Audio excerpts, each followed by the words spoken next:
just got back from dropping Jim at the bus, and this is what I came home to. So freaking cute.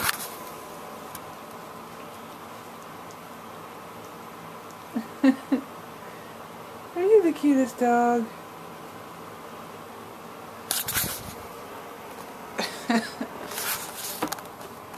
Hi, Millie. Can I sit with you? Oh, thank you. So it's chemo day. It's Monday. And it's a beautiful day. And the last thing in the world I want to do is go get chemo. Millie, you want to go for me? You can drive to Hartford. Oh well. Just thought I would take a little look at the garden from up here this morning. It looks pretty good.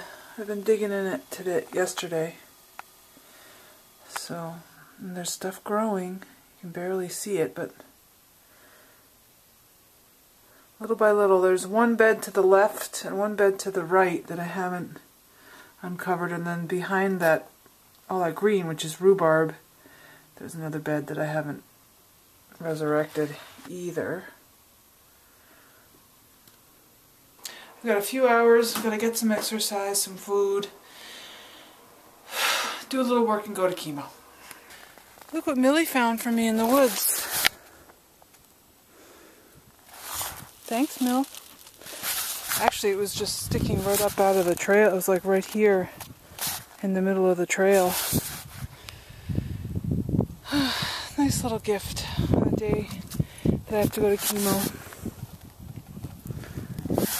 I feel like my local environment is sending me its support. That's a nice feeling. I think this is a turkey feather. I'm not entirely sure though.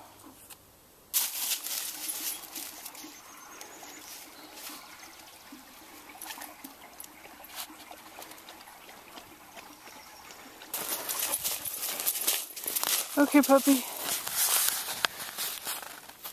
Let's run. Come on, let's run up this hill.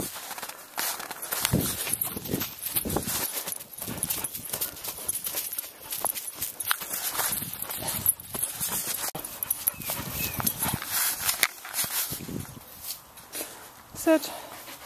Good girl. This is nettles here. This plant, which is supposed to be really good for you. You can make a tea with it, you could eat it, but it hurts to touch it. So you have to be very strategic about harvesting that wild plant. Here, let me throw this ball for you, dog. I'm not planning to touch it today. I'm just walking my dog. See if I can outrun her. Probably not.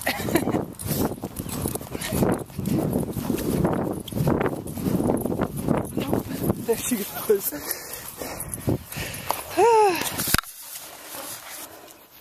This is what I've been doing. I throw the ball back, and then I run the other way.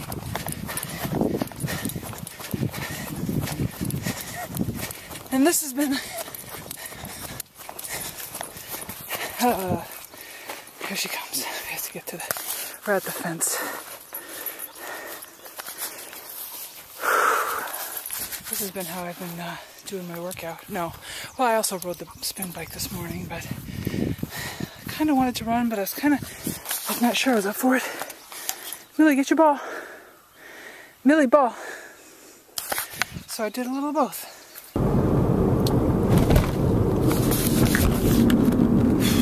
Alright, so I'm headed to pick up my husband and then to chemo. I'm really not feeling very happy right now. I've been struggling lately. And it's funny, like, I don't notice the emotions as much as I notice how I'm handling everyday challenges. And like, I forgot to brush my teeth this morning. I forgot to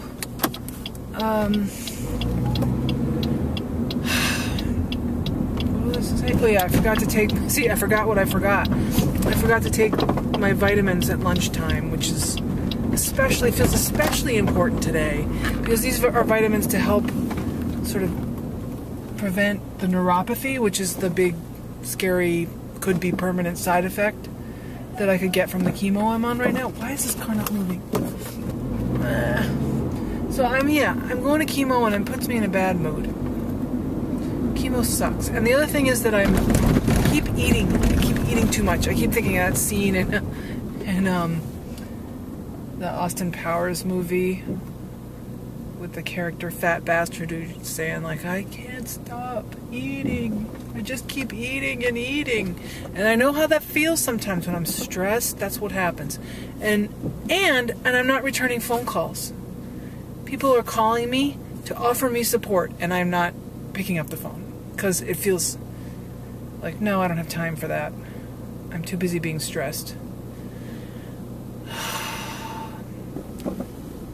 Mostly it feels like my biggest frustration is the way I'm handling. The biggest stress is the way I'm handling stress, which is kind of weird because it's a mirage. The biggest stress is the stress itself. And it shows up the way it shows up. And so I could use a little help handling it. Whoa, better. Where's my husband? I'm here to pick up. There he is.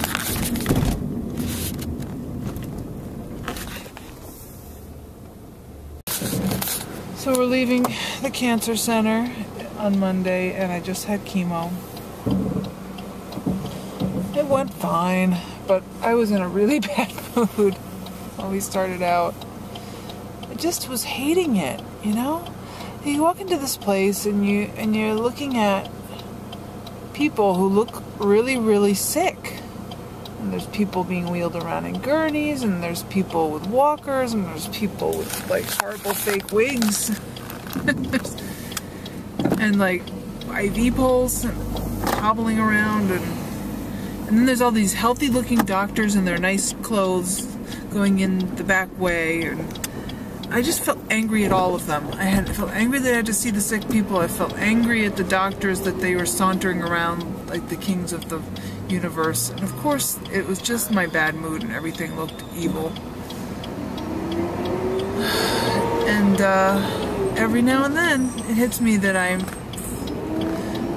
excuse the language I almost spoke, but blanking pissed. I guess pissed is okay, but the blanking part I'm not supposed to say out loud. That I have cancer, and that I have to do this. And that it was a beautiful day, and my energy felt good, and the last thing I want to do is spend half my day sitting there with a needle in my vein, taking drugs that are going to make me drowsy for the rest of the evening. Rawr! Chemo rage. And my husband wasn't too happy hanging out with me. It was hard. You were clearly not having much fun being at chemo today. So yeah, it was hard for a while. Yeah. He was afraid I was going to be mean to him, I think. Which probably would have happened if he said if he made one wrong move. Was I mean to you though? Maybe just a little? No. No, not at all? But I could tell it was on the surface. Meanness was close by. You know, early on in this process, before I'd gotten any treatment whatsoever, and I had a short fuse because I couldn't focus on anything but like what I need to do next, what research I needed to do, you know.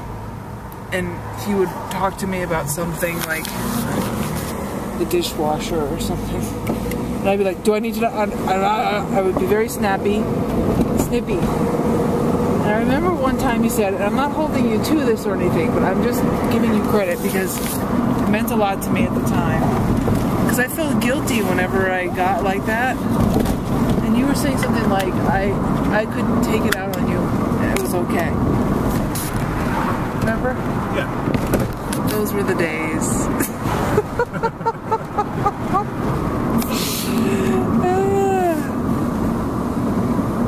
So we're gonna go park the car at Whole Foods and go for a walk, and then get some groceries and some dinner and go home.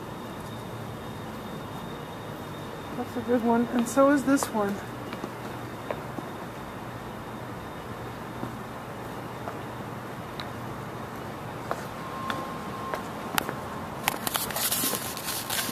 Mark Twain's pretty smart.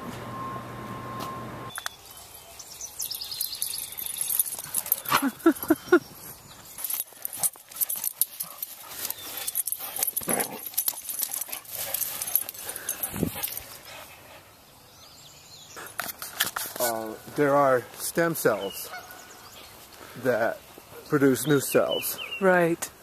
And those are the ones that are... Those die, so you're not producing any new cells, but the ones that are there still live on. Right.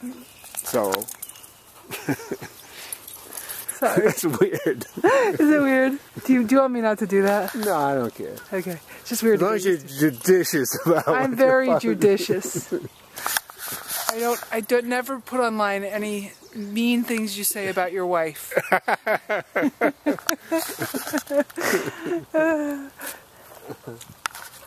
And I always avert the lens when the dogs have business to.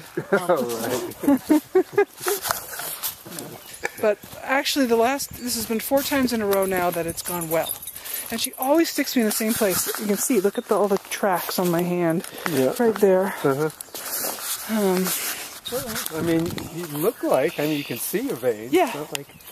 But you know what they say that, first of all, she says, oh, you have really tough skin, which I try to take as a compliment.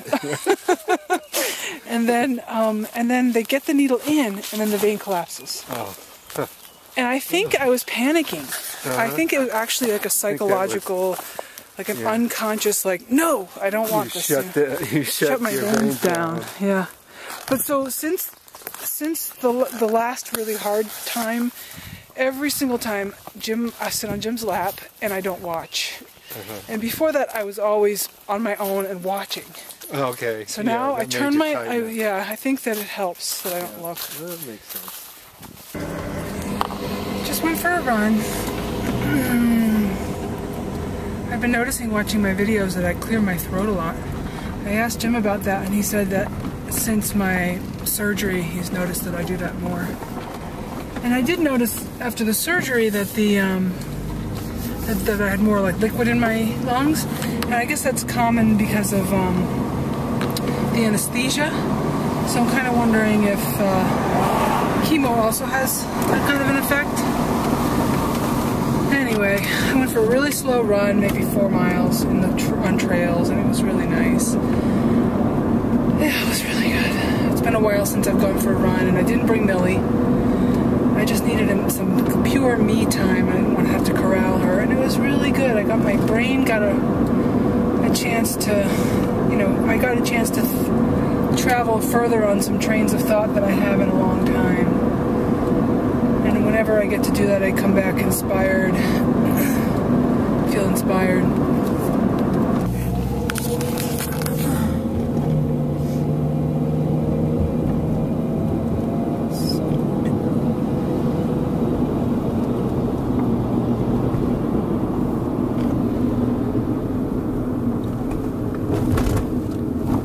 Past this light, you're going to want to